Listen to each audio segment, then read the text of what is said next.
I am actually really proud of what I achieved because I can tell now that I came here 10 years ago without speaking the language, without knowing anyone, and living with a not so friendly family. So it's really hard when you're so young to be by yourself. Hi, it's Morgan and welcome back to Way of Living podcast, where I get the chance to talk to incredible people about their way of living. And today I've got the chance to talk to Audrey Lamartine, French crew, French attitude, and we are going to talk about her career as a cabin crew and about her not giving up on her dreams. Welcome Audrey. Hi Audrey! Hello, hi, I'm Audrey and I've been cabin crew for 5 years now, a long time dream. Yes, I know that because we've known each other for how many years now? I think since 2013 probably. Yeah, it's been a long time. 6 years? 6 years, yeah. 6 years already. And it was in the summer, so yeah, 6 years. Yeah, we can celebrate. Yeah, and I've heard about you talking about like being a cabin crew for ever. Yes. So can you tell us about how did you dream about this? Like how did it start? Why? And just tell me this. Yeah, sure. Well, it started at uni where I studied tourism and hospitality, and I was always very passionate about traveling.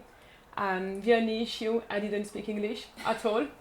So as you maybe know, you have to speak English to be a cabin crew. So that's when I decided to come to England 10 years ago. 10 years ago. 10 years ago. Yeah, this week, 10 years. Yes, 10 years this week. Happy anniversary. Thank you. So you came to England to learn English. And how long did it take you to learn the language? I think it took me about 2 years to become fluent. When I first came here as an au pair, I couldn't speak English at all, and it was really hard to figure out a way of living and making people understand me. I had to go back to school. That is actually true. Yeah, you came here as an au pair. Yeah, that's crazy. Same. Kids. Yes. So when you came here, it took you 2 years to learn English, and then you went back to France just to pass the test. Yes, so I went traveling for a while, and during my travels I realized how hard it would be to become cabin crew. The whole assessment and interview process is much more difficult than you think.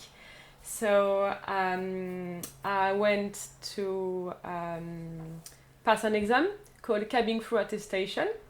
It's an exam I think set up by Air France, which you need to get before you apply for any airlines, really. Okay. So it's not... I had to go back to France for a few months to do that. It's a 6 weeks theory exam with exams every day and a book big like that to learn by heart. I impressed myself going back to school, being able to learn so much, but it was really interesting. So you passed the test? I passed the theory exam. Okay. And a few months later I had to go back to France again to pass the technical exam with lots of first aid, SOP, standard operating procedures, everything to do with working on a plane, really. Okay. And over 10 days in Paris. Very stressful. You had to learn how to tackle fire on board with a smoke hood and in a smoky cabin.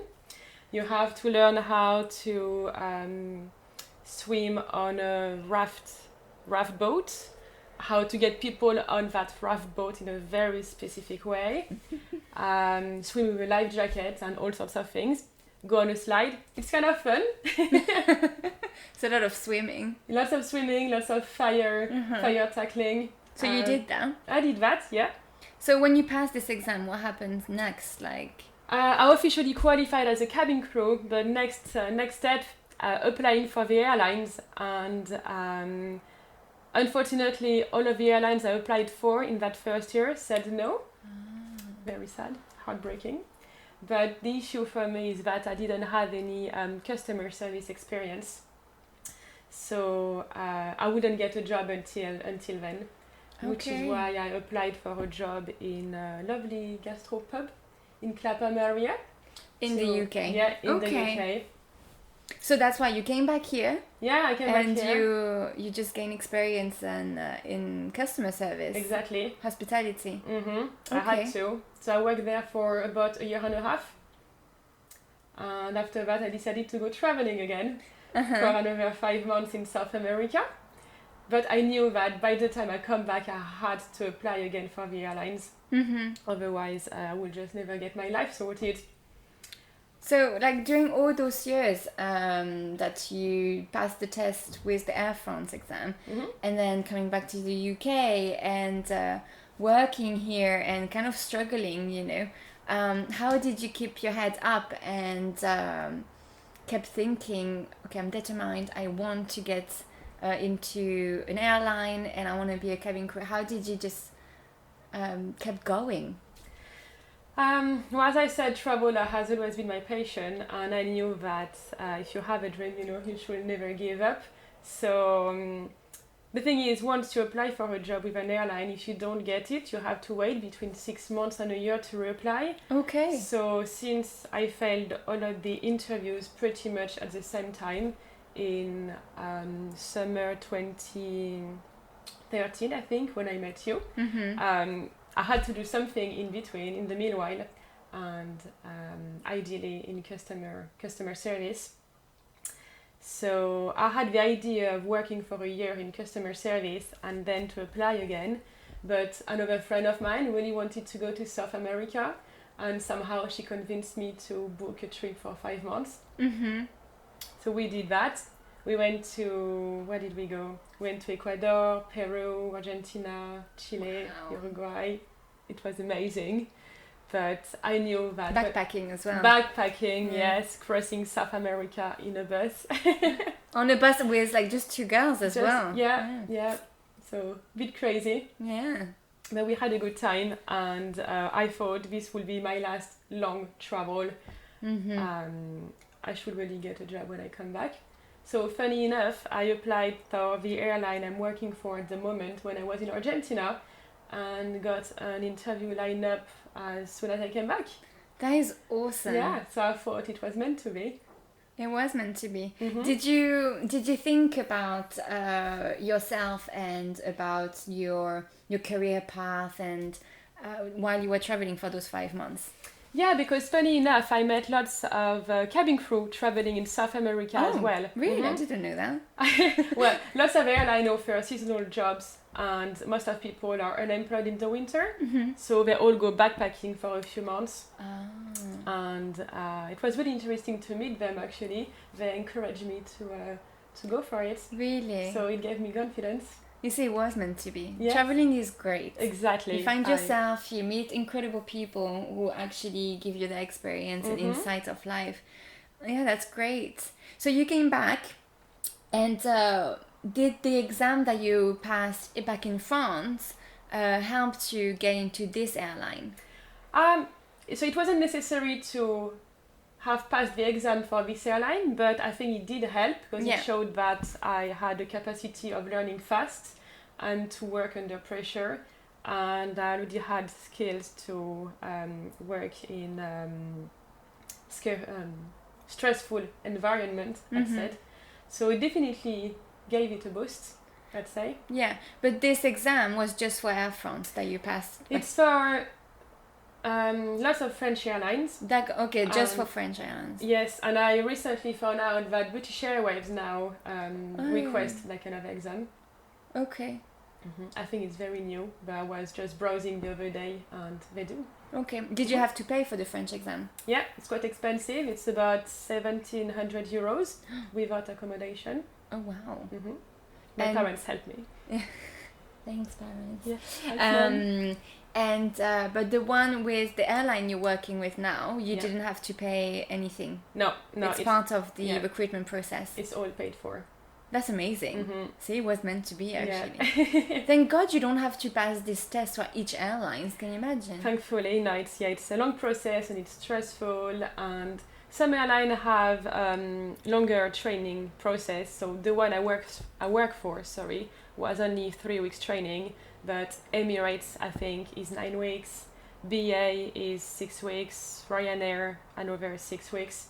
So we know she's not working for those ones. Exactly. Let's say orange is my new color. Yeah. So yeah, that's great. And now, how long have you been working as a cabin crew? It's been 4 years and a bit. 4 years. It's really good fun. Time flies. Flies so fast. Yeah, you can say. And you love it. I love it. It's tiring, bear in mind, but I'm really happy in my job. Yes, and in your life? And in my life, I met a wonderful person on my first week of flying as well. Yeah, so, and he's a pilot. And he's a pilot. What a cliche. But yeah, so you love like what you're doing and you didn't give up. So how do you feel mentally for not giving up on your dream? I am actually really proud of what I achieved because I can tell now that I came here 10 years ago without speaking the language, without knowing anyone, and living with a not so friendly family. So it's really hard when you're so young to be by yourself and to find out that if you're in trouble, you really have to rely only on yourself. Yeah. So I achieved something I'm really proud of.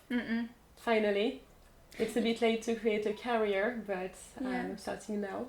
I think that's what's amazing about your story is that instead of passing this test in France straight from like uni or your parents' house and learning English at school, you have this whole life experience of okay, I need to go to the UK to learn the language.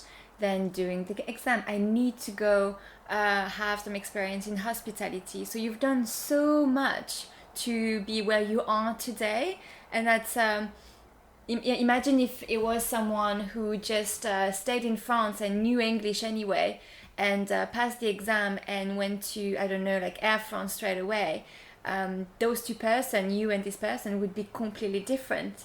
Because you've done so much and you worked so hard for it. That's amazing. That's great. That gives you strength, inner strength, in your personality and your character.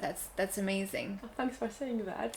So, do you think you're successful in the way of the way of living, the way of your life? I think I am. I mean, I'm happy in my job. I'm happy with my boyfriend. I'm happy in the place I live. So You're happy. It's a goal in life, I guess. To be happy. Yeah. What's my goal? Do you travel a lot? I do. We have very good concessions, so you can get very cheap plane tickets everywhere in Europe. And we obviously like our odd holiday once or twice a year. Yeah.